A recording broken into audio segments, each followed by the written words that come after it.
Buonasera di nuovo. Tutto bene? Buongiorno Chiesa. Apriamo le nostre Bibbie in Isaia capitolo 1.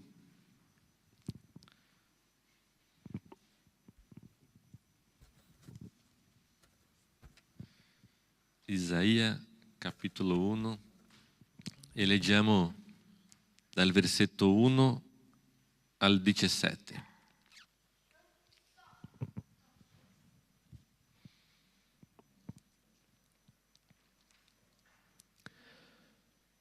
Visione che Isaia, figlio di Amot, ebbe riguardo a Giuda e a Gerusalemme ai giorni di Uzia, di Jotam, di Acaz e di Ezechia, re di Giuda. Udite, ó cieli, e tu, terra, presta orecchio, poiché il Signore parla. Ho nutrito dei figli e li ho allevati, ma essi si sono ribellati a me. Il bue conosce il suo possessore e l'asino la greppia del suo padrone. Ma Israele non ha conoscenza, il mio popolo non ha discernimento.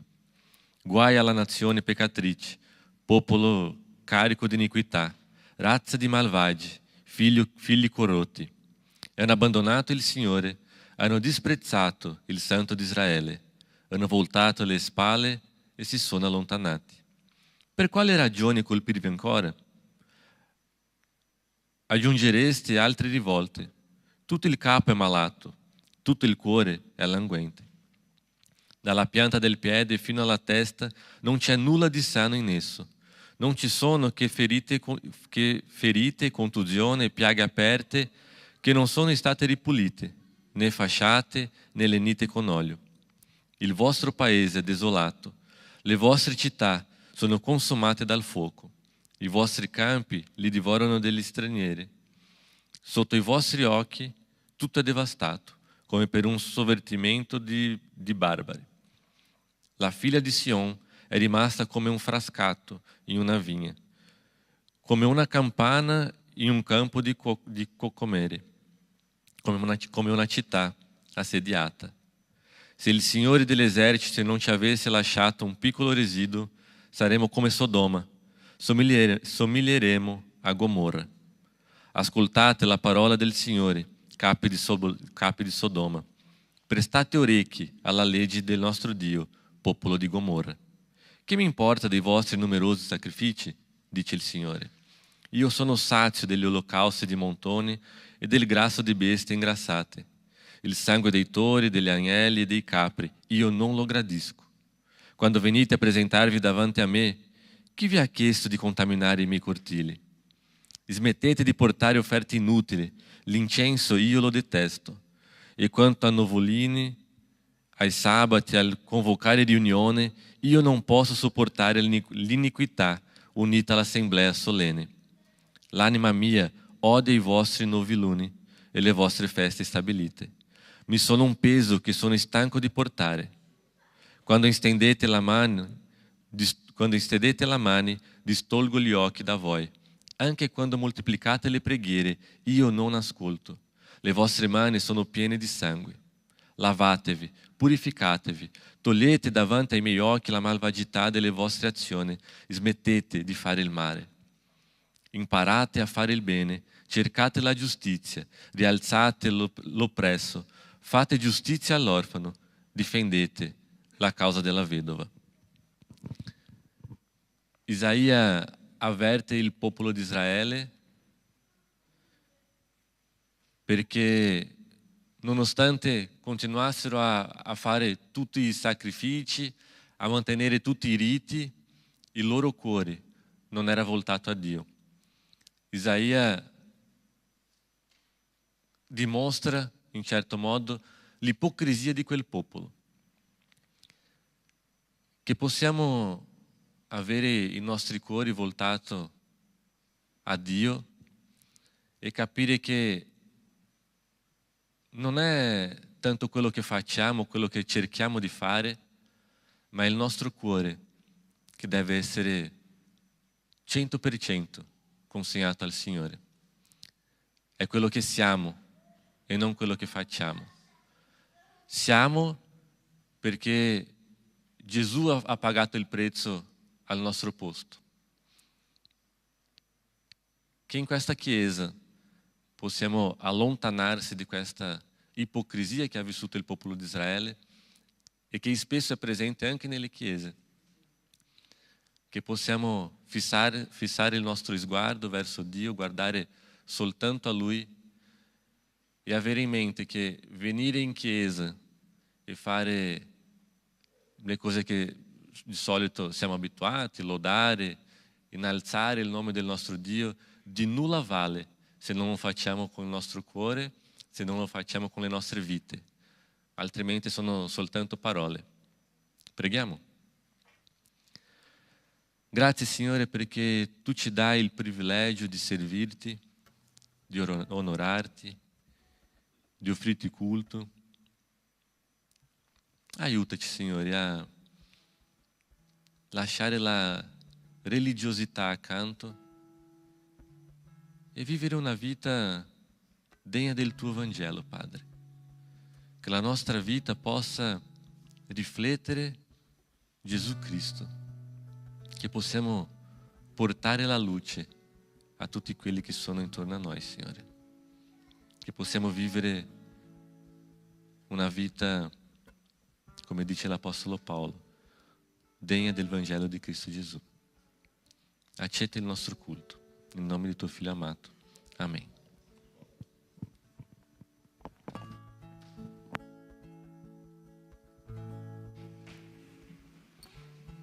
Amen. E la nostra adorazione sia la risposta di tutto quello che noi abbiamo vissuto insieme nella presenza del nostro Signore durante la settimana. Amen. Alziamoci in piedi e lodiamo il nostro Dio. Perché il velo che si è separato, adesso noi abbiamo libero accesso alla presenza del Padre. Amen? Ed è per questo noi ti lodiamo, Signore, e alziamo le nostre mani e la nostra voce, Signore, in adorazione a Te.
Alziamo le mani.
Solo te, Signore, sei degno di ogni lode, di ogni onore.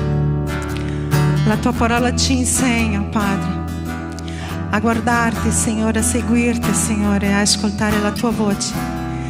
E noi vogliamo, Signore, guardare e alzare i nostri occhi a te,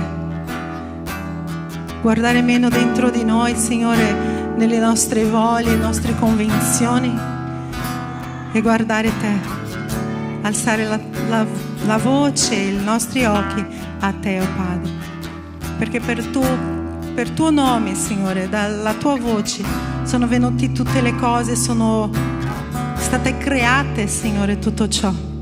E noi sappiamo che tu sei un Dio potente, Signore, un Dio presente nelle nostre vite, Signore. Vogliamo mettere nelle tue mani, oh Padre, affinché tu possa, Signore, condurci, Signore, alla tua volontà.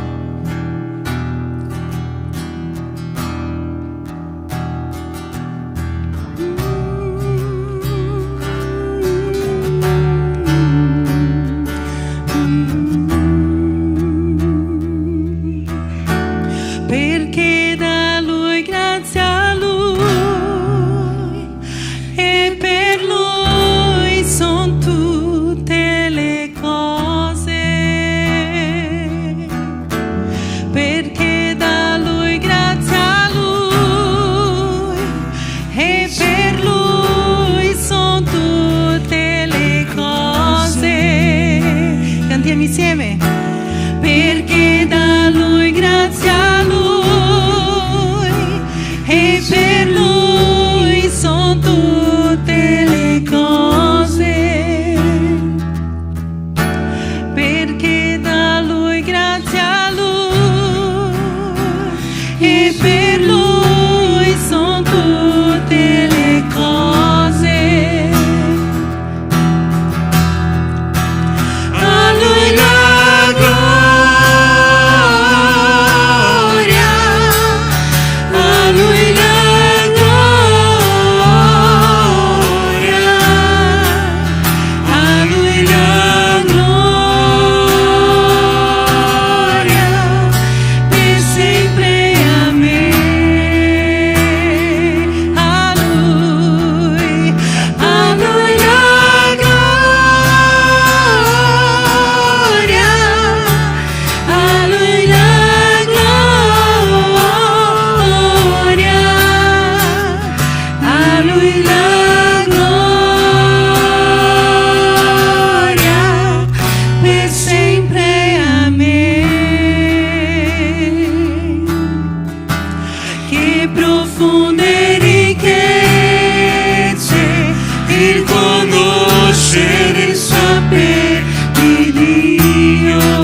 lascerò la mia vita, tutto ciò che ho.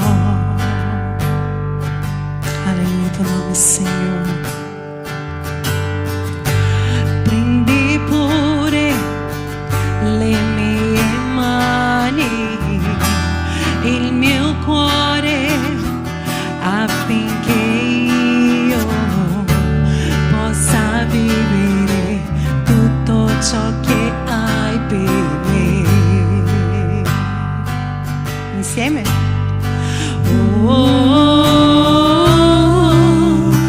Eccomi, mi arrendo a te.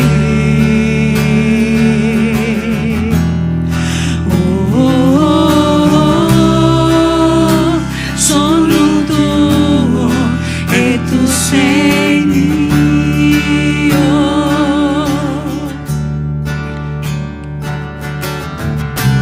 I miei giorni, gli attimi, ogni mio respiro sia dedicato solamente a te.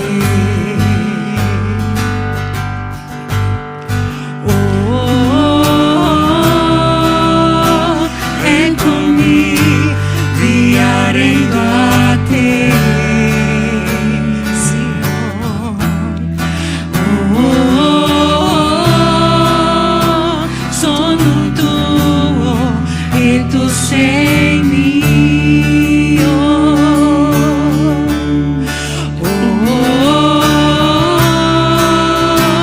Eccomi, mi arrendo a te.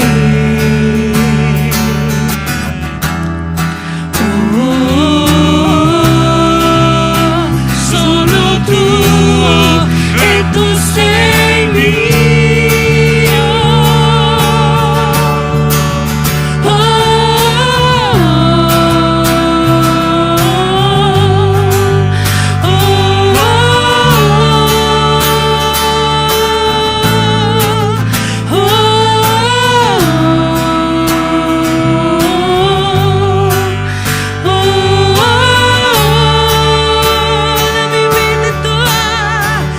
La mia vita è tua, mi arrenderò completamente a te e per sempre ti dirò, fai di me ciò che vuoi.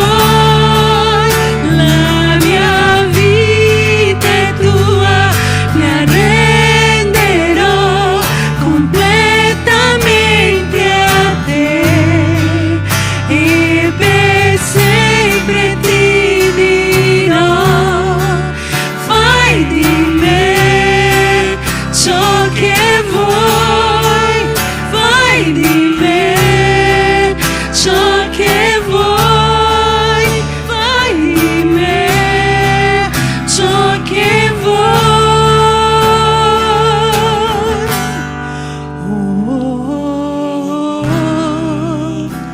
Eccomi, mi arrendo a te.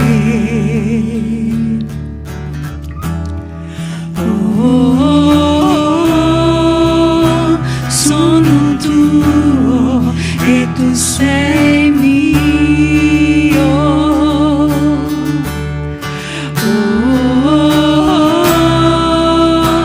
Eccomi, mi arrendo a te.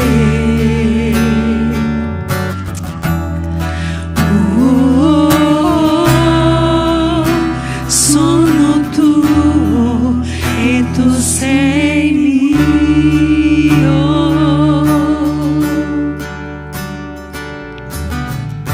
Lodiamo il tuo nome, Signore. Arrendiamoci, Signore, ai tuoi piedi, oh Padre. La nostra lode, Signore, possa arrivare a te, Signore, come un profumo suave. Ti ringraziamo, Signore, perché Non siamo niente senza te, ma la tua misericordia che si rinnova ogni giorno nelle nostre vite, Signore. Ci dà questa opportunità, Signore, di alzare le nostre mani davanti a te, lodarti, oh Padre. Riceve, Signore, la nostra lode, riceve, Signore, la nostra adorazione. Perché io so, oh Padre, che anche se non ho niente, non sono niente, Signore, Tu ascolta la nostra voce, Tu ascolta, Signore, la nostra adorazione. E io mi arrendo a Te, oh Padre, perché la mia vita appartiene a Te. Usa, Signore, la nostra vita davanti al Tuo altare, Signore, per l'avanzo del Tuo nome, Signore, del Tuo reino, Signore.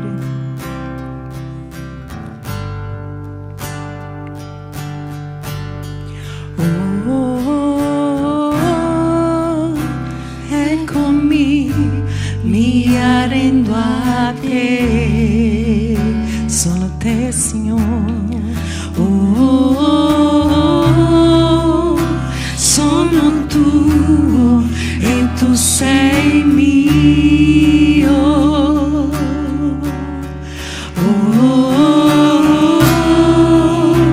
Eccomi, mi arrendo a te, mi arrendo a te.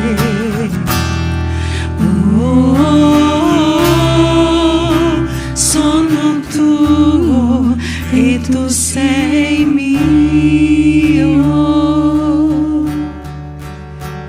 Gesù. Alleluia il Tuo nome, Signore. Potete sedervi.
Ecco, buonasera ancora, buonasera.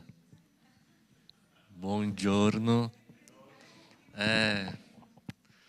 Un giorno ce la faccio. Buongiorno ancora. Leggiamo il testo di Matteo capitolo 9, dal 9 al 13. Matteo 9, dal 9 al 13.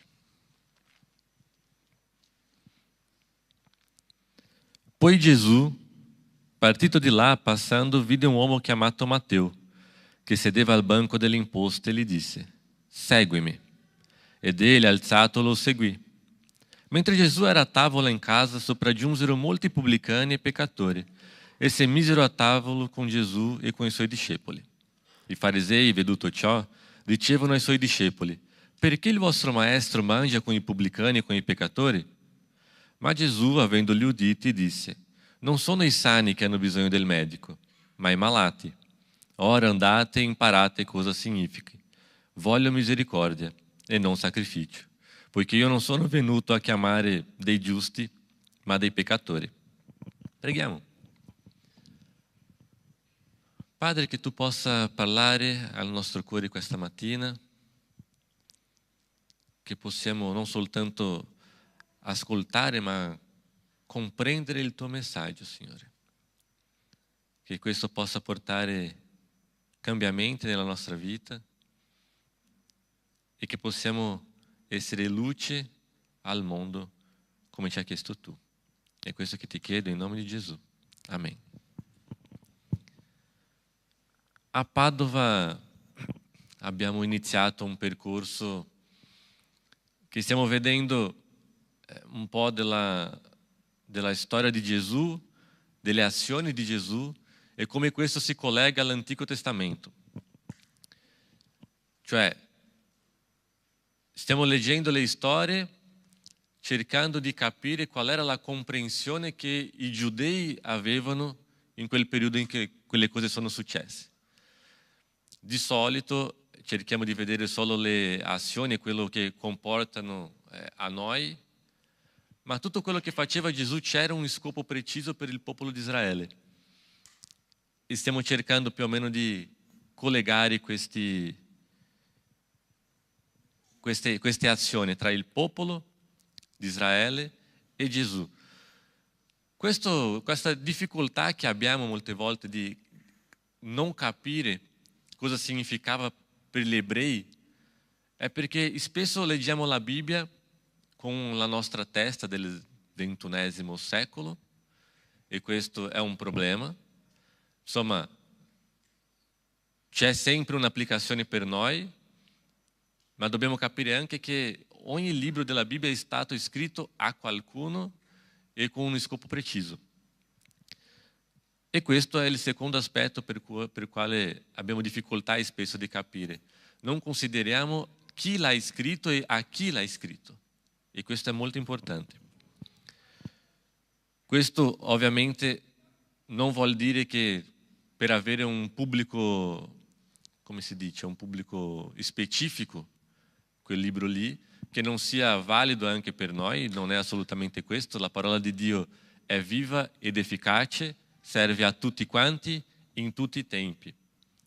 Però, se riusciamo a capire cosa comprendevano quelle persone lì a quell'epoca, in alcuni casi riusciamo a dare una profondità molto più ampia alla parola di Dio. Un altro problema, se non lo facciamo, è che spesso corriamo il rischio di interpretare male quello che c'è scritto. Questo è il rischio più grosso.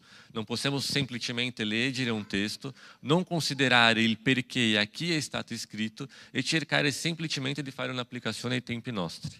Questo non sempre, a volte quello che voleva dire in quel periodo è esattamente quello che vuol dire per noi, ma spesso non è così.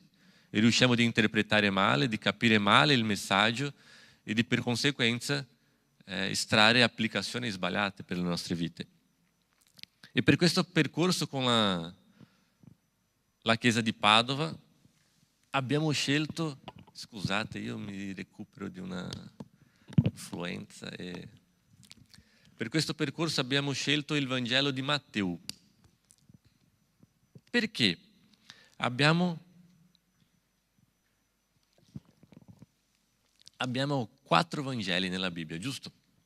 Quelli considerati i sinottici e Giovanni, che è un po' diverso. Sinottico viene del greco sinopsis, che vuol dire vedere insieme. Cioè abbiamo 3 Vangeli che raccontano più o meno la stessa storia, di prospettive diverse, e un altro che ha un contenuto più teologico. Ho messo una tabella, questa, che forse poi se non avete, se questo non è una situazione chiara per tutti quanti, magari vi consiglio anche di scattare una foto o qualcosa del genere, perché questo può aiutarvi a comprendere meglio i Vangeli quando li leggete. Ogni Vangelo è stato scritto, come ho detto, per un pubblico specifico, per ragioni specifiche, cercando di portare un messaggio specifico a quelle persone, in modo che loro riuscissero a capire il meglio possibile. Con questo loro hanno scelto parole che avevano senso per quel gruppo lì che stava per ricevere il libro, espressione, anche aspetti culturali. E la scelta per il Vangelo di Matteo è perché Matteo è stato scritto proprio per gli ebrei. Lo scopo era di dimostrare Gesù come il re Messia, cioè il Messia aspettato da quel popolo, e dimostrare il compimento della legge in Gesù come Messia. Perciò questa sarebbe la seconda predica. Come non avete ascoltato la prima, cerco di fare un breve riassunto. Gesù, prima di iniziare il suo ministero, è stato battezzato da Giovanni Battista. Subito dopo il suo battesimo, la dichiarazione di Dio riguardo il suo figlio, e poi è stato portato nel deserto. Il Vangelo di Marco dice addirittura che lui è stato portato immediatamente al deserto per essere tentato dal diavolo. Abbiamo visto, con la Chiesa di Padova sempre, che le tentazioni non sono state a caso, ma che avevano un scopo molto preciso, che Dio ha usato Satana per compiere questo scopo. Abbiamo visto che non era stata neanche la prima volta che capitava nella storia della Bibbia. Ci sono diversi casi in cui riusciamo a vedere Dio che usa Satana per compiere i suoi scopi. Abbiamo visto che Gesù doveva essere tentato, perché il principale scopo, diciamo, delle tentazioni di Gesù era vincere dove Israele aveva fallito. E questo è molto importante per capire tutte le cose che Gesù ha realizzato durante il suo ministero. Le 3 tentazioni che Gesù ha subito nel deserto facevano quello che chiamiamo eco dell'Antico Testamento, cioè riferimento specifico a situazioni dell'Antico Testamento. In tutti questi riferimenti dall'Antico Testamento, il popolo di Israele, soprattutto nel periodo del deserto, è stato tentato in maniera simile e si sono rivoltati, si dice così, contro Dio. Gesù invece non l'ha fatto. Perciò di solito quando leggiamo le tentazioni di Gesù, vediamo solo come Gesù ha fatto per vincere le tentazioni, che è stato utilizzando la parola di Dio.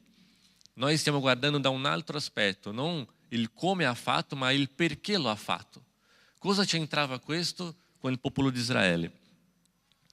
E alla fine quello che riusciamo a capire è che Gesù è l'Israele perfetto. Israele è stato scelto come popolo di Dio per essere luce alle altre nazioni. Non è riuscito a compiere fino alla fine questo scopo, anzi, praticamente quasi mai questo scopo. E Gesù è venuto per realizzare tutto quello che il popolo non ha fatto. Gesù è l'Israele perfetto. Gesù ha compiuto con lode quello che Israele non è riuscito a fare. Poi, come abbiamo visto, lo scopo di Matteo è proprio quello di dimostrare al popolo ebreo, quel popolo lì che ha fallito, che il Messia che loro aspettavano era Gesù. Durante i 400 anni che chiamiamo 400 anni di silenzio tra Malachia, tra l'Antico Testamento e il Nuovo Testamento, molte cose è successo con il popolo di Israele. Loro erano in attesa del Messia promesso, di qualcuno che arriverebbe per portare Israele al posto in cui loro credevano che dovrebbe essere, come forse la principale potenza, la principale nazione. Però 400 anni sono tanto e tanto tempo. In questo periodo sono capitate altre persone che loro hanno creduto che fosse il Messia, alla fine non è stato così. Durante questi 400 anni sono iniziate anche alcune fazioni nel popolo ebreo, è da lì che poi iniziano i farisei, i sadducei, i zeloti, tutti questi gruppi che spesso sentiamo parlare nel Nuovo Testamento e a volte non sappiamo esattamente chi loro erano. E queste fazioni, ognuna di queste fazioni aveva un'idea diversa di come sarebbe questo Messia, come sarebbe colui che arriverebbe per portare libertà al popolo. Quel periodo lì di Gesù, l'Israele era sotto il dominio dei Romani, e c'è un libro, abbiamo anche messo l'immagine del libro, purtroppo non c'è in italiano, ma c'è in portoghese e in inglese per quelli che comprendono, e è una lettura che consiglio, dove gli autori cercano proprio di raccontare questa narrazione della Bibbia dal Genesi Apocalisse, dimostrando come tutto punta verso Gesù. E riguardo alle tentazioni, riguardo alle aspettative che queste fazioni avevano riguardo a Gesù, loro fanno un'analisi molto interessante. Dicono che alcuni di queste frazioni credevano in un Messia populista che risolverebbe i problemi del popolo da un momento all'altro, quasi come facendo con che qualcuno che potesse fare con che le pietre diventassero pane. Gli altri aspettavano un Messia sensazionalista che sarebbe visto come un prestigiato, visto e prestigiato per i suoi grandi fatti, quasi come qualcuno che salta dal tempio e gli angeli vengono a prenderlo. Un altro gruppo ancora aveva l'aspettativa di un Messia rivoluzionario, violento, che sottometterebbe i nemici, quasi come qualcuno che poteva avere tutti i regni del mondo. Anche le aspettative degli ebrei, in certo modo, sono state confrontate da Gesù durante le sue tentazioni. Lui ha scelto un percorso completamente diverso da quello che aspettavano, è venuto per portare o instaurare un regno di obbedienza, un regno di sacrificio, e in certo modo quello che ha fatto e il risultato di tutto questo è che molti di loro non hanno mai compreso chi fosse veramente Gesù. Questo perfino ai giorni di oggi. Ci sono alcuni giudei messianici, che è tutta un'altra storia, ma il popolo ebreo fino ad oggi non riesce a capire, non riesce a comprendere, non riesce a fare questo collegamento tra il Messia di cui l'Antico Testamento parlava e tutto quello che ha realizzato Gesù. Dopo il periodo di Gesù nel deserto, dopo le tentazioni, lui ha iniziato il suo ministero, ha scelto i primi discepoli, poi ha iniziato a curare delle persone, fare tante opere potenti, e queste cure avevano anche loro un scopo molto preciso da parte di Gesù. Non approfondiremo sull'aspetto delle cure, però dobbiamo avere in mente che non era semplicemente per curare le persone, c'era un perché, e le cure facevano anche parte delle credenziali che gli ebrei aspettavano di un Messia. Quindi non solo per comprire le profezie, questo era un aspetto, ma c'era anche un ruolo più culturale di queste cure, della realizzazione di queste cure. Andando un po' più avanti nella storia, poi c'è stato il Sermone sul Monte, e l'anno scorso, mi pare, abbiamo fatto diverse prediche riguardo al Sermone sul Monte, e arriviamo al testo di oggi, Matteo 9, dal 9 al 13. Scusate tutto questo contesto, ma era solo per capire esattamente dove siamo. Il versetto 9 dice così: poi Gesù, partito di là, passando vide un uomo chiamato Matteo, che sedeva al banco delle imposte, e gli disse: seguimi. Ed egli, alzatosi, lo seguì. Sedersi al banco delle imposte significa che quell'uomo era un pubblicano. Cos'era un pubblicano? Un esattore delle tasse, che era considerato un traditore per il popolo di Israele, perché era un ebreo che lavorava per l'impero romano,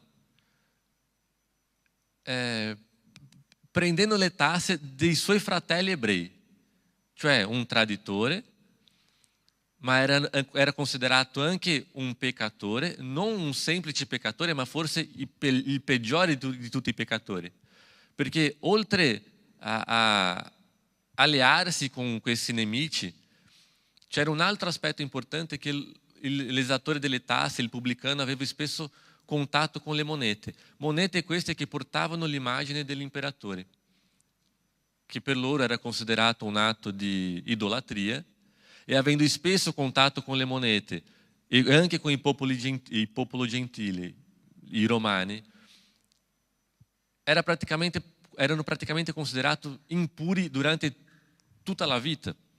Non per tutti gli ebrei, ma per alcuni sì, soprattutto per i farisei. Perciò Gesù si rivolge proprio a quest'uomo, proprio a Matteo, un pubblicano, considerato il peggiore di tutto, non argomenta, non parla niente, soltanto dice: seguimi. Quest'uomo lascia tutto e lo segue.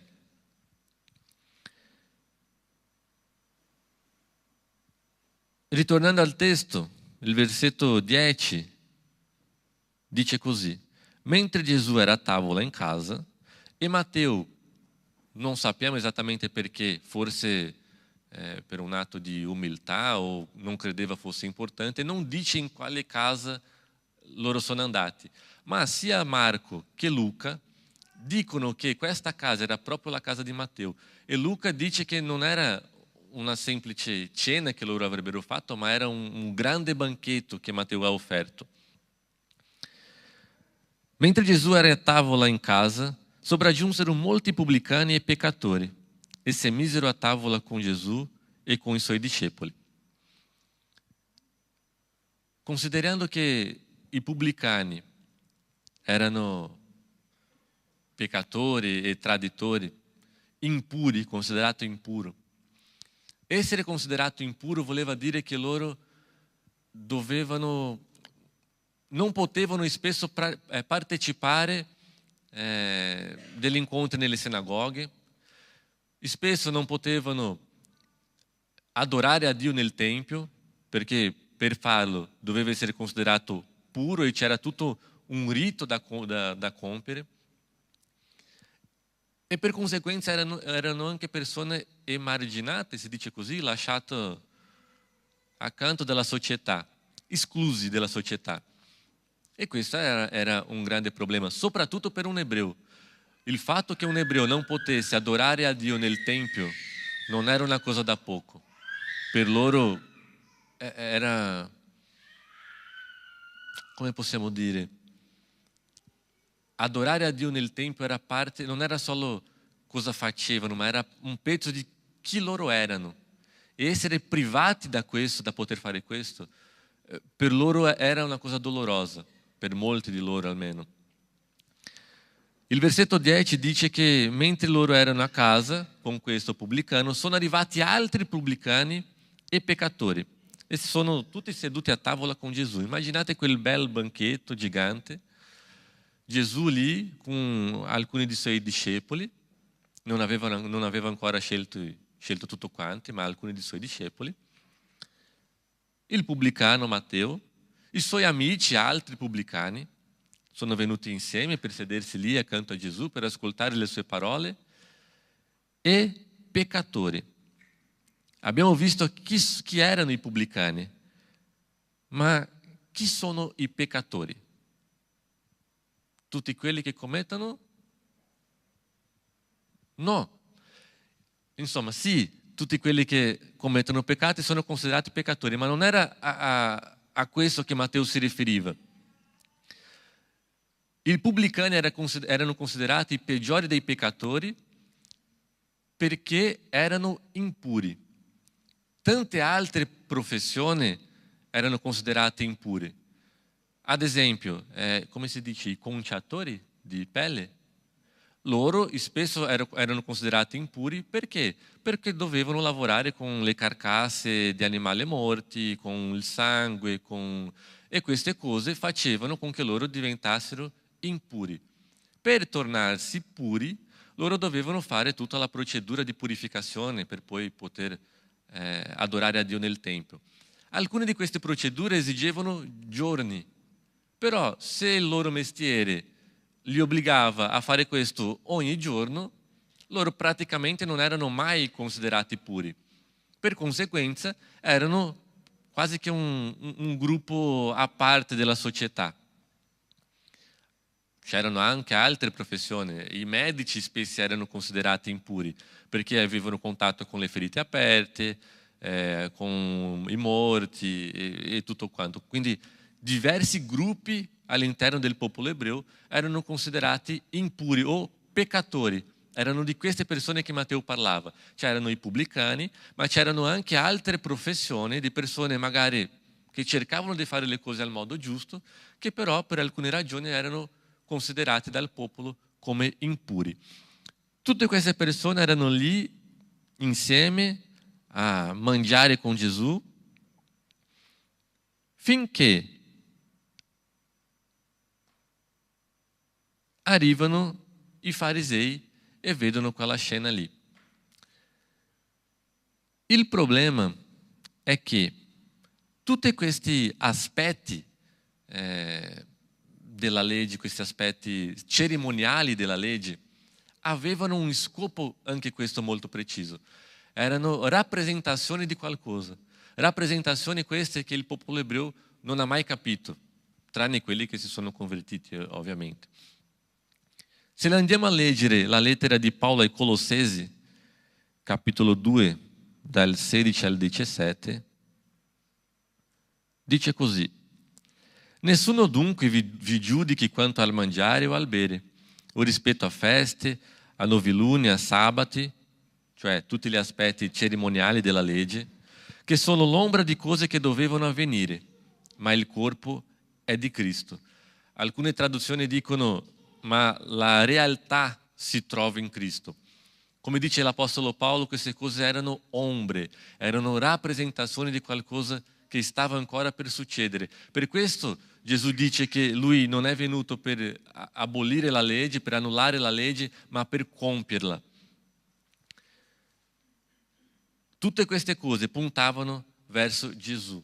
Questi simboli di purezza significavano che il Dio di Israele era un Dio così santo che il popolo aveva la necessità di avvicinarsi a Lui con riti di purificazione per essere, tra virgolette, degni di adorare quel Dio lì. Era questo che simbolizzava.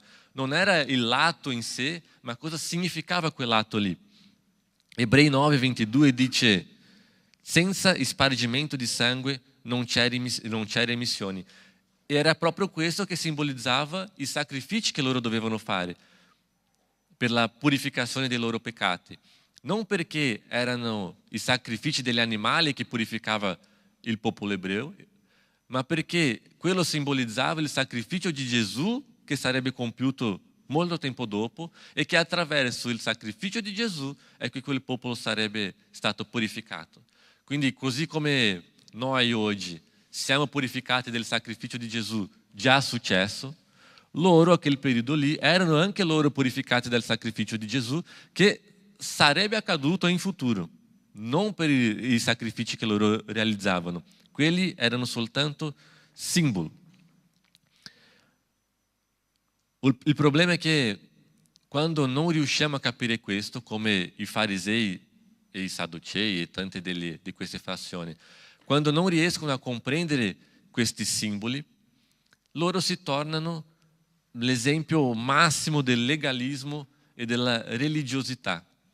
Questo era un grande problema in quel periodo e questo è ancora oggi un problema in molte delle chiese. Il legalismo sta uccidendo tante delle chiese nei nostri giorni.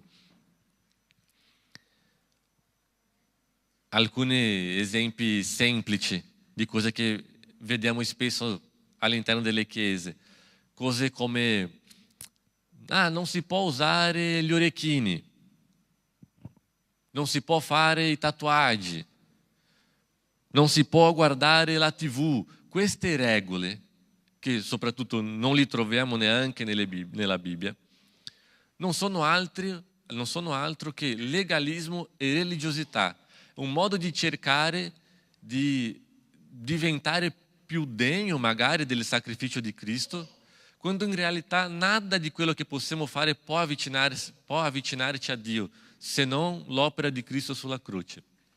Queste cose non servono a niente che non a portare peso sulle spalle dei credenti. Cosa posso fare, cosa non posso fare, ma questo è giusto, questo è sbagliato, come penseranno le altre persone, cosa dirà il pastore? E non importa esattamente quello che facciamo, ma il perché lo facciamo. Vi do un esempio, una storia molto veloce, perché quando questo legalismo arriva a un certo punto, diventa impossibile per tutti compierlo, seguirlo esattamente come credono. E a questo punto le persone iniziano a trovare un modo di raggirare queste regole. Quando ero piccolo in Brasile, c'era il mio vicino di casa che la sua chiesa non permetteva che loro guardassero la TV. Non potevano, io non so esattamente perché, cosa del diavolo, non lo so, non potevano guardare la TV. Avevamo la stessa età, quindi io ero sempre a casa sua, lui a casa mia. Ma la cosa divertente, trovavo divertente all'epoca, ma trovo ancora oggi, non è una cosa, non riesco ancora a capire. Loro vivevano in un bilocale. I genitori con questo mio amico nella casa di sopra, la figlia più vecchia, già sposata con la sua famiglia, nella casa di sotto. La figlia non era della chiesa, quindi aveva lasciato già molto tempo fa, nella sua casa aveva la TV. Nella casa di questo mio amico loro non avevano la TV. Però in certi orari, c'è sempre quell'orario dove c'è il programma delle 21, non so, che tutte le famiglie si riuniscono a guardare la TV, loro uscivano dalla loro casa, andavano nella casa della loro figlia e guardavano la TV insieme. Cioè, non posso avere la TV, non posso guardare la TV, non ho una TV a casa mia perché poi se ricevo un fratello della chiesa non può vedere la TV a casa mia, ma guardo la TV nella casa degli altri o della mia figlia. Riuscite? È un semplice esempio, e ci sarebbero tanti, ma un semplice esempio per vedere come le persone, è inevitabile che le persone iniziano a cercare un modo di raggirare tutte queste leggi. Anche i farisei a volte facevano, e spesso erano molto rigorosi, ma in alcuni casi cercavano anche loro di un po' trovare altri modi per fare certe cose. Il risultato alla fine è sempre lo stesso. Il versetto 11 dice così: i farisei, veduto ciò, dicevano ai suoi discepoli: perché il vostro maestro mangia con i pubblicani e con i peccatori? Queste persone sono impure, queste persone non meritano di essere insieme a noi, loro sono emarginati, sono lasciati separati, non possiamo avere contatto con questo genere di persone perché loro non sono alla nostra altezza, sono peccatori. Questo voleva dire, loro non compiono i rituali, non compiono la legge cerimoniale, perciò non sono degni neanche di vivere insieme a noi. A volte queste persone dovevano vivere in un posto anche più lontano dalla città, a volte fuori dalla città, per il semplice motivo di non riuscire a compiere queste leggi. Perché il vostro maestro è assieme a queste persone impure? 12:13. Ma Gesù, avendoli uditi, disse: non sono i sani che hanno bisogno del medico, ma i malati. Ora andate e imparate che cosa significhi voglio misericordia e non sacrifici, poiché io non sono venuto a chiamare dei giusti, ma dei peccatori. Gesù usa la metafora del medico per dire che era venuto per i malati e non per i sani, perché i sani, tra virgolette, quelli che non erano considerati i peccatori, i farisei e tutti gli altri, loro credevano di poter giustificarsi a loro stessi. Come non avevano capito il significato della legge cerimoniale, loro credevano che la loro salvezza era per quello che potevano fare, per quello che realizzavano, per la loro capacità di seguire la legge cerimoniale e non per il sacrificio di Gesù che sarebbe avvenuto più avanti.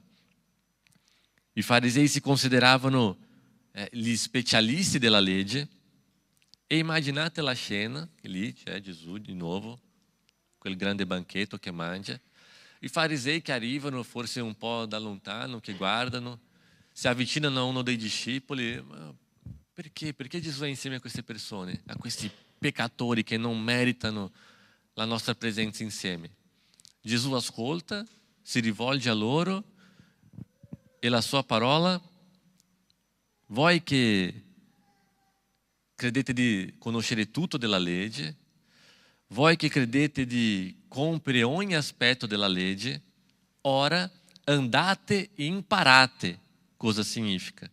Imparate cosa significa misericordia, voglio misericordia e non sacrificio. Questa è una citazione del libro di Osea, capitolo 6, versetto 6. Quello che Gesù sta dicendo: vi considerate i migliori tra tutti quanti e non siete neanche capaci di capire la cosa ovvia. Queste cose non significano niente per me. Davanti a tutte quelle persone, andate e imparate cosa vuol dire. Voglio misericordia e non sacrificio. Il profeta Osea, quando ha scritto questo brano, anzi tutto il libro del profeta Osea, è praticamente una denuncia della infedeltà e dell'ipocrisia del popolo ebreo. Era di questo che il profeta parlava. Il popolo di Israele, questo c'entra anche con il testo che abbiamo letto all'inizio del culto, il popolo di Israele manteneva i riti, manteneva gli aspetti cerimoniali della legge, offrivano dei sacrifici, pregavano, facevano il digiuno, andavano al tempio, ma la loro vita non era d'accordo con quello che facevano. Questa era l'ipocrisia del popolo di Israele. Il loro cuore non apparteneva a Dio. Loro volevano vivere come ben gli piaceva. Alla fine andavano lì al tempio, offrivano un sacrificio, facevano quello che dovevano fare e credevano che questo era già abbastanza. E sia il profeta Isaia, sia il profeta Osea e tanti degli altri profeti, per un periodo molto lungo della storia del popolo di Israele, ha denunciato questa infedeltà e questa ipocrisia del popolo. Nel Vangelo di Matteo, vediamo Matteo diverse volte evidenziare questa ipocrisia del popolo di Israele. Nel Vangelo di Matteo troviamo spesso Gesù che si rivolge ai farisei dicendo: ipocrite, ipocrite, ipocrite. Sono più di 10 volte in cui Gesù si rivolge a loro chiamandoli di ipocriti. Prima Samuele, capitolo 15, versetto 22, dice così: Samuele disse: il Signore gradisce forse gli olocausti e i sacrifici quanto l'ubbidire alla sua voce? No, l'ubbidire è meglio del sacrificio, dare ascolto vale più che il grasso del montone. Di nulla vale i riti se il suo cuore non appartiene a Dio. Lo stesso vale per noi oggi. Non ce l'abbiamo questi riti, questi aspetti della legge cerimoniale, ma molte cose per noi diventano come riti. Veniamo in chiesa ogni domenica perché abbiamo il nostro cuore voltato a Dio, veniamo per adorare a Dio, per vedere cosa Lui c'è da parlarci, o perché ormai è diventata un'abitudine? Veniamo in chiesa perché è normale, è il mio programma del weekend venire in chiesa? O veniamo in chiesa con il nostro cuore disposto a adorare e a glorificare il nome del nostro Dio? Quando magari preghiamo veramente parlando con Dio o perché è un'abitudine pregare prima del pasto? L'Apostolo Paolo dice che tutto quello che non proviene di fede è peccato. Tutto vuol dire tutto. Se non sappiamo il perché lo stiamo facendo, se non facciamo con lo scopo specifico di onorare e di adorare il nostro Dio, è peccato. Anche la cosa più semplice. non serve offendere nessuno, non serve commettere un crimine, è peccato se non lo facciamo per fede.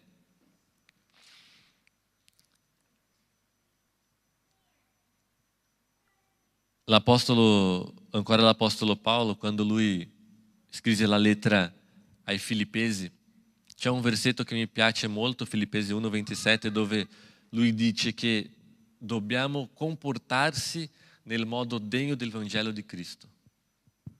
Comportatevi, le parole sono comportatevi, scrivendo aquella chiesa, comportatevi nel modo degno del Vangelo di Cristo. È questo che un cristiano deve fare, è questo che un cristiano deve essere. Non facciamo solo perché dobbiamo farlo, lo facciamo perché abbiamo capito chi Dio è e quello che Gesù ha fatto per noi. Noi non ubbidiamo per ricevere qualcosa da Dio, non ubbidiamo per acquistare o per guadagnare la salvezza, non lo facciamo per essere più degni o più meritevoli di qualcosa, noi ubbidiamo perché abbiamo già ricevuto. L'ubbidienza per noi non può essere la causa, è la risposta. Facciamo perché Dio ha fatto per prima. Per questo ubbidiamo, non per regole, non perché qualcuno ci dice che questo posso fare, questo non posso fare. Io scelgo quello che faccio e quello che non faccio, non in merito a regole stabilite da qualcuno, ma da quello che ha stabilito Dio per me, per quello che comprendo che ha senso nella mia vita, per onorare e glorificare il mio Dio. È così che deve essere la vita di un cristiano. Abbiamo detto all'inizio che il popolo di Israele è stato scelto per essere luce alle altre nazioni e che non era riuscito, che Gesù è il vero Israele, colui che ha compiuto quello che Israele non ha fatto. E ora Gesù ci invita anche a fare parte di tutto questo, a fare parte di questo Israele realizzato in Lui. Un pezzo del Sermone sul Monte, Matteo capitolo 5, versetti 14 e 16, dice così: voi siete luce del mondo. Così risplenda la vostra luce davanti agli uomini, affinché vedano le vostre buone opere e glorifichino il Padre vostro che è nei cieli. Essere luce vuol dire fare la differenza nell'ambiente, nel luogo dove ci troviamo. Essere luce vuol dire avere misericordia, vuol dire avere compassione delle persone, proprio questo è quello che gli ebrei non facevano. Gli ebrei escludevano quelle persone. Misericordia vuol dire no, io comprendo le sue difficoltà, io comprendo i suoi problemi. Magari può capitare che tu sei anche in peccato, ma noi non siamo qui per giudicarti, siamo qui per amarti, per aiutarti, per darti una mano, per fare parte di questa situazione. Questo vuol dire amare. È guardare magari un sconosciuto oppure un fratello che è accanto a voi, è guardare un leader della chiesa, un pastore, un diacono, qualunque cosa sia, e invece di puntare il dito, invece di evidenziare tutti i problemi, che ci sono, in tutte le chiese ci sono problemi, vuol dire arrivare da lui, arrivare da queste persone e fare parte della soluzione, non del problema. Qualcuno che arriva a un fratello e dice guarda che tu ce l'hai un problema e crede che lui non sappia. È evidente che lui sa. Ma dobbiamo arrivare a questa persona e dire so che hai questo problema, io voglio far parte della soluzione di questo problema. Cosa ti serve? Cosa posso fare io per te? Come posso aiutarti? È questo che abbiamo letto nel libro di Isaia, negli ultimi versetti 16 e 17 del capitolo 1 di Isaia. È questo di cui Osea parlava, voglio misericordia e non sacrifici. È questo che Gesù sta cercando di parlare a questi farisei. Questo non vuol dire che quando un fratello sbaglia non dobbiamo esortarlo, Certo che dobbiamo farlo, ma dobbiamo farlo in amore. E fare in amore vuol dire fare parte anche della soluzione, non solo del problema. Il nostro testo finisce con Gesù che dice: poiché io non sono venuto a chiamare dei giusti, ma dei peccatori. Gesù un'altra volta sta rifiutando tutte le aspettative messianiche che i farisei avevano. Voi avete escluso tutte queste persone perché credevano che loro non fossero degni, ma io non sono venuto per voi che vi credete meglio degli altri. Io sono venuto per queste persone, proprio per loro. Non per voi che credete di meritare qualcosa. L'ironia qui è che nessuno è giusto. Anche i farisei non lo erano. La differenza è che alcuni si ingannano credendo di essere meglio, credendo di meritare qualcosa, di essere più giusti degli altri, più meritevoli degli altri, mentre altre persone, nonostante magari la vita sembra un vero casino e tutte le cose sbagliate, a volte questa persona è riconoscente della sua situazione, è riconoscente dei suoi problemi, del suo peccato, si pentano, si ravvedano e vogliono che lo Spirito Santo lavori nella loro vita. E è questo che fa la differenza. È come ci vediamo come persone. Non importa se io faccio le cose più giuste che te, tu sbagli più di me. Non è questo che importa a Dio. È il nostro cuore. Se riusciamo a comprendere il nostro luogo, ravvedersi e cercare di migliorare. Perché il vero ravvedimento esiste soltanto quando evitiamo di commettere lo stesso errore. Se chiediamo perdono e domani sbagliamo nella stessa cosa, e chiediamo perdono e poi sbagliamo nella stessa cosa e così via, vuol dire che questo perdono che abbiamo chiesto non è stato prodotto dal vero pentimento. L'abbiamo parlato, ma è stato soltanto voce, soltanto parole, non è venuto dal nostro cuore. Il vero ravvedimento produce cambiamento e è questo che importa a Dio. Nonostante le battaglie che possiamo avere, nonostante le difficoltà che possiamo avere nelle nostre vite, se riusciamo a riconoscerci come peccatori, come persone che hanno bisogno della grazia di Dio, è questo che importa. È proprio per queste persone che Gesù è venuto, è proprio per te che Gesù è venuto. In questo grande banchetto offerto da Matteo in cui Gesù era, se capitasse nei nostri giorni, se ci fosse adesso un tavolo bello, grosso, con Gesù accanto e tutte quelle persone, noi saremo lì seduti con i peccatori, i pubblicani, come qualcuno che riconosce gli errori, riconosce la situazione in cui ci troviamo, ma riconosciamo anche di avere il bisogno della grazia di Dio?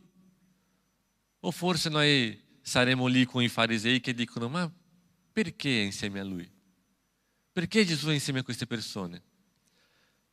Noi facciamo parte del gruppo che cerca di avvicinarsi in qualche modo da Gesù, avvicinarsi nel senso più fisico, come quelle persone che erano lì, delle persone che riconoscono la sua situazione come peccatore e che vogliono far parte di questi cambiamenti, vogliono cambiare di vita, o noi facciamo parte di quelle persone che puntiamo il dito, vediamo i problemi in tutti quanti e crediamo di essere meglio. A quale gruppo apparteniamo? C'è un'ultima immagine, non so se questa, per farci pensare un po'. ragionare sopra. Magari la maggior parte di voi io non conosco molto perché non riesco a esserci alle domeniche qui a Treviso, perciò non conosco la situazione in cui state attraversando nelle vostre vite, magari affrontando un momento difficile, personale, forse un momento difficile in famiglia, nel matrimonio, magari sei in un momento in cui devi prendere delle decisioni difficili, fare delle scelte, magari in un momento in cui non sembra che tutte le cose vanno male, che non c'è una via d'uscita. Magari sei arrivato qui questa mattina credendo di non essere abbastanza buono per Dio, credendo di non essere meritevole della grazia di Dio. E se è questa il vostro pensiero, fate attenzione a quello che dirò. Avete assolutamente ragione. Non siete meritevoli. E non lo sarete mai. Io non sono meritevole. E mai lo sarò. Noi non meritiamo niente di questo. È per questo che si chiama grazia. Nulla di quello che possiamo fare è capace di avvicinarci a Dio. È solo il sangue di Gesù che lo farà. Quindi non so la situazione in cui attraversate, non so se a volte può capitare di non essere meritevole, ma sappiate che nonostante non lo sia, a Dio non importa, è proprio per te che Lui è venuto. Il suo sangue ci ha lavati e ci ha purificati. Riconoscere la nostra situazione, riconoscere che non siamo meritevoli, che non siamo degni, è il primo passo. Il secondo è permettere che sia Lui a guidare la nostra vita e non noi. Non decidiamo cosa facciamo, cosa non facciamo in base alle regole, ma in base a quello che lo Spirito Santo produce in noi. E Gesù ci invita a partecipare di questo banchetto. Lui ci invita a sedersi accanto a Lui. Non come qualcuno che crede di meritare quel posto al tavolo, ma come qualcuno che sa che la sua grazia e la sua misericordia ci ha abbracciato. Preghiamo. Grazie Padre perché nonostante un cuore peccaminoso che cerca di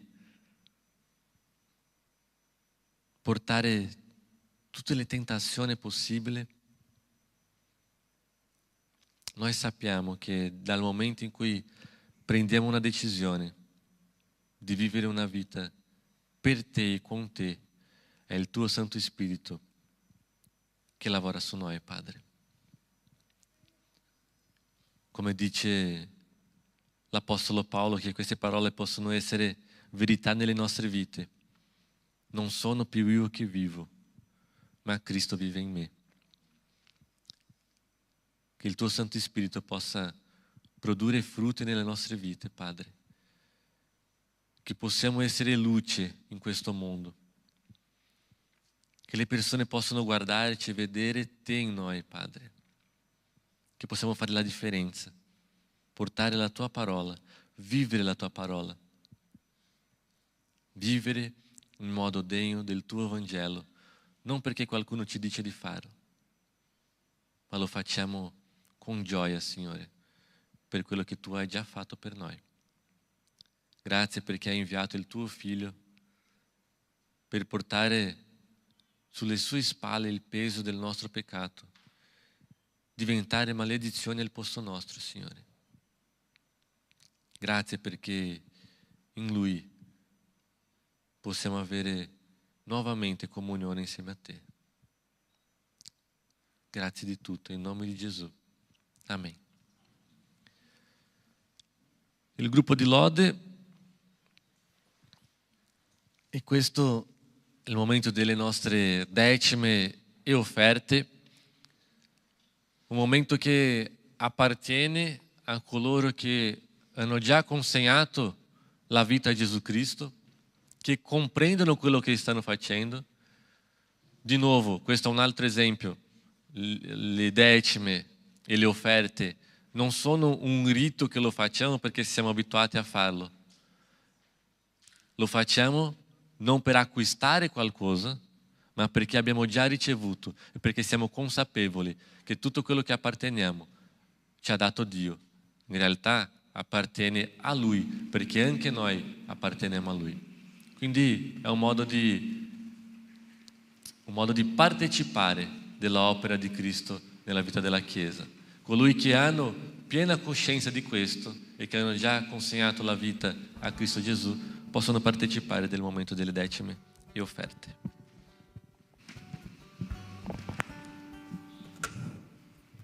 Siamoci in piedi.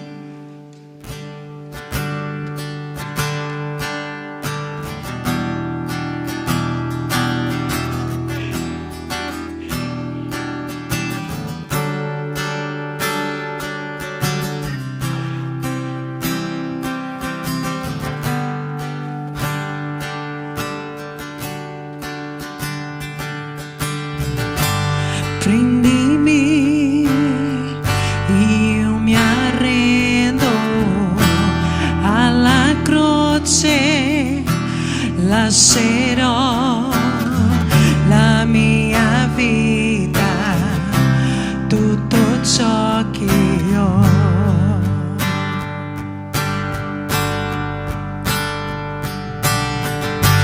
Prendi pure le mie mani e il mio cuore affinché io possa vivere tutto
e tu sei mio. Oh, eccomi, mi arrendo a te. Oh, sono tuo e tu sei mio. Lodato sia il tuo nome, Signore. Gloria a te, Signore, onore a te. E noi ti rendiamo a te, Signore, dedichiamo, Signore, queste offerte, Signore, a te. Alabanza, Signore, del tuo regno, Padre. Che tu possa, Signore, riempire di ogni benedizione, Signore, di tutte queste famiglie, nella tua Chiesa, il nostro lavoro. Noi ti ringraziamo perché non ci lasci mai mancare niente, oh Padre. Prendi cura di noi mentre ancora noi dormiamo.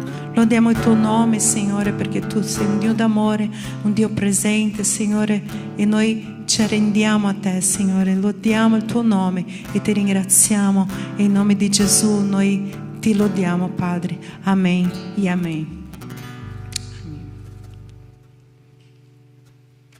Potete sedervi.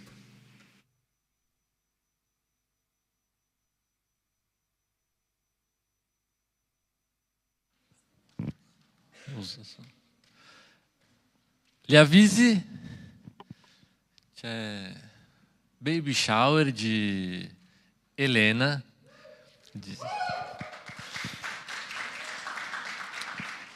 Vi ricordo, cos'è che dovevo chiedere? Di portare una pietanza di dolce o salato, la chiesa è tutta invitata, di portare i pannolini di regalo e cos'altro volete portare, i regali sono sempre benvenuti, quindi è un momento di gioia per la Chiesa, di festeggiare insieme ai genitori, ma anche di appoggiarli come Chiesa. Quindi cerchiamo di essere presenti e fare quello che possiamo per dargli una mano in questo nuovo passo nella loro vita. Giorno 21, torno indietro, giorno 21 di aprile alle 15, febbraio. Cosa ho detto? Aprile. 21 di febbraio alle 15. Non c'entra niente con aprile, non so da dove. Prossimo avviso, evangelismo a Belluno. Abbiamo iniziato questo movimento, diciamo così, con il nostro gruppo di giovani e adolescenti, però non è soltanto per i giovani e adolescenti. Tutta la Chiesa è invitata a partecipare di questo momento di evangelismo a Belluno. Anche la Chiesa di Belluno, spero tutta la Chiesa sarà lì a partecipare insieme a noi. Cercheremo di portare il più persone possibile lì. L'evangelizzazione inizia alle 15:30 e poi, subito dopo questo periodo, ci sarà anche un culto. Quindi anche siete tutti invitati a partecipare del culto che ci sarà. Sabato 28 febbraio dalle 15:30 l'evangelismo. Evangelismo o evangelizzazione? Evangelizzazione, grazie. E alle 18 il culto che ci sarà lì. Di nuovo tutta la Chiesa è invitata. Parte di quello che abbiamo parlato oggi, parte dell'essere luce al mondo, che è il nostro chiamato, che Gesù ci ha lasciato, è anche portare il Vangelo, è la grande commissione che Gesù ci ha lasciato prima di ascendere. Sì? Quindi è un'opportunità della Chiesa di far parte di questo momento, di portare la parola di Dio a altre persone. Ma io non so come fare, non ho mai fatto, non è un problema. Troviamo un modo per tutti, a volte basta pregare insieme, basta essere insieme, basta consegnare qualcosina, non serve avere conoscenza precedente, non serve daremo alcune istruzioni, quello che serve, e l'importante è esserci come Chiesa. Altri avvisi?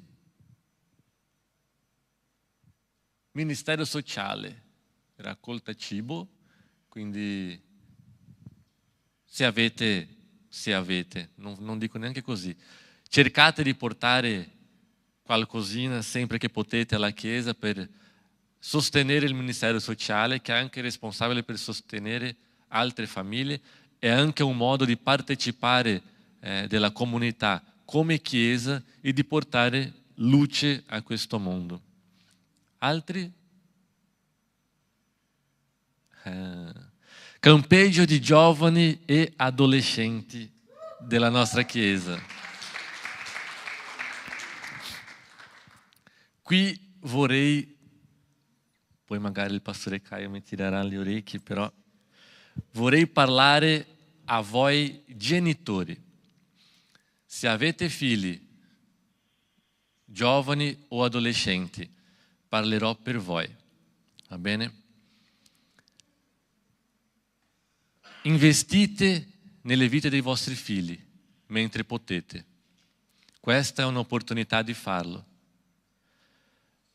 La parte più difficile di lavorare con giovani e adolescenti sono i genitori, perché spesso offertiamo il nostro tempo, le nostre conoscenze, la nostra capacità per aiutare i vostri figli, ma voi poi buttate tutto nel cestino perché non fate la vostra parte come genitori.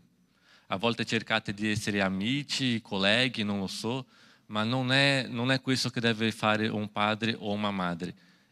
Fate il ruolo di genitore. È un momento importante per la vita dei vostri figli e non sono loro a scegliere se vogliono partecipare o no. Agite da genitori, perché poi magari fra qualche anno, spero di no, ma molti di voi potete venire da noi, arrivare da noi dicendo guarda che sto avendo un problema con mio figlio e mia figlia, sono in difficoltà. Cercate di investire mentre potete e non di sistemare il problema dopo. Va bene? Un adolescente non deve scegliere se vuole o non vuole andare. Un giovane, ma mio figlio ha già compiuto 18 anni, 20 anni, sta lavorando. Se lui abita insieme a te, è sotto la tua responsabilità. Agite da genitore. Va bene? Investite nella vita dei vostri figli, come cerchiamo di fare noi. Io non sto dicendo questo perché, no, perché Junior è... No, io mi preoccupo con questi ragazzi. Veramente. Ma di nulla serve se non ci date una mano. Di nulla serve se buttate i nostri sforzi nel cestino. E spesso è quello che fanno i genitori. Pochi ci aiutano, la maggior parte è come se niente fosse e un altro gruppo rovina tutto quello che lavoriamo insieme a loro. Va bene? Forse un po' duro, però è la realtà. Investite nella vita dei vostri figli. Ragazzi giovani, 18, 19, 20, ma io sono già un adulto, devo prendere le mie decisioni. Se volete essere trattati da adulti, iniziate a comportarsi da adulti. Sono i vostri genitori a essere responsabili per voi. Va bene? Scusate, torno alla parte felice e contente. Sarà un bellissimo momento insieme a questi ragazzi. Aiutateci. Va bene? Sarà dal 22 al 24 maggio a Nevegal, provincia di Belluno, 130 euro. Per chi fa iscrizione ancora questo mese è possibile pagare in 4 rate da circa 33 euro, più o meno. 4 rate da 33 euro. Poi, certamente, se io vorrei che mio figlio ce ne andasse, però non ho le condizioni, riesco a pagare solo un pezzo, venite da noi, parlate con noi, cercheremo di aiutare come possiamo, facciamo quello che importa per noi è avere i vostri figli insieme. Quindi venite e parlateci. Cercheremo un modo, ok? Se fate l'iscrizione adesso potete anche pagare in rate e ci aiutate anche ad organizzarci, perché poi non serve di nulla arrivare nell'ultimo giorno per dire mi piacerebbe che il mio figlio andasse. Va bene? Venite da noi, parlate con noi. Altri avvisi? Finito?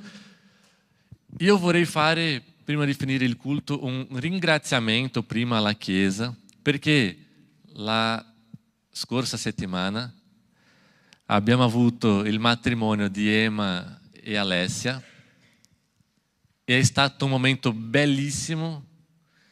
E tutta la Chiesa ha partecipato e soprattutto vorrei ringraziarvi come Chiesa per il vostro impegno, per il vostro appoggio. E anche agli sposi, auguri, bello rivedervi. Volete una parolina alla Chiesa? Beh, la parola è grazie Chiesa. Vedo la Giacchi che sorride da qui a qui, lei ha un grazie speciale qua davanti. Grazie a tutti quelli che hanno partecipato, quelli che sono venuti, è stata una festa meravigliosa, ci siamo divertiti molto, è passata molto più velocemente di quello che pensavo. E quindi grazie per chi ha partecipato con le proprie mani, grazie Giacchi di nuovo, e grazie a chi ha pregato per questo, per chi prega per noi, e grazie, noi vogliamo metterci a disposizione di questa comunità, pregare per voi, servire, quindi se c'è bisogno siamo qua, siamo a disposizione, e grazie, preghiamo per la Chiesa, pregate per noi, preghiamo per le coppie che ci sono, che si sposeranno, preghiamo per le coppie già sposate. Quello che stiamo chiedendo a tutte le coppie, anche in luna di miele lo chiedevamo ai passanti praticamente, se avete consigli, suggerimenti su come rendere un matrimonio bello, forte, duraturo, soprattutto chi ha tanto matrimonio alle spalle, venitecelo a dire perché siamo alle prime armi, siamo dentro una settimana nel matrimonio e quindi ogni consiglio ne facciamo tesoro. Pregate per noi e se avete bisogno siamo qua. Mi dicono che le coppie servono bene insieme, si potenziano a vicenda, quindi siamo qua per dare una mano, siamo a disposizione. Grazie, grazie, grazie, grazie.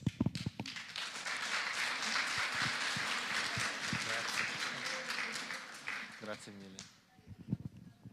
Preghiamo per finire il nostro culto. Grazie Signore per questo momento che ci ha concesso.